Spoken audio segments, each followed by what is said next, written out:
నాన్న గురించి అంతలా చెప్పి అమ్మ గురించి చెప్పకుండా ఉండగలమా? నాన్న మనల్ని జీవితంలో ఎలా నడవాలో నేర్పిస్తే అమ్మ జీవితాన్నే ఇస్తుంది. అమ్మ గురించి ఎన్నో సినిమాలు, పాటలు ఇలా ఎన్నెన్నో ఉన్నాయి.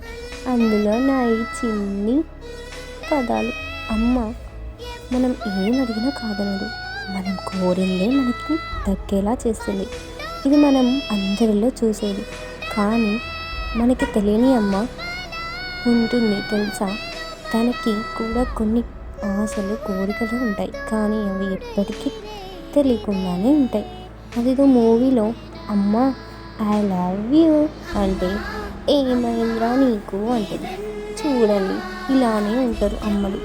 అమ్మకి మనమే ప్రపంచం. మనలోనే తన కలలన్నీ చూడాలి అనుకో. అది అర్థం కాక మనకి నచ్చింది మాత్రమే చేస్తాం. ఇదంతా కాదు. కానీ నేను మా అమ్మని అడిగిన, అమ్మ నీకు ఎక్కడికి వెళ్ళాలని ఉంది అంటే గుడికి అంది. ఆశ్చర్యంగా ఉంది కదా. అదే నేను అనుకున్నా. కానీ తన గుడికి వెళ్ళి మన గురించే కోరికలు కోరుతుంది ఆ దేవుని కూడా. మనం ఎంత కసురుకున్నా, కోప్పడినా అమ్మ మాత్రం కంటికి రెప్పలా చూసుకుంటుంది. అందుకే అమ్మ అంటారు.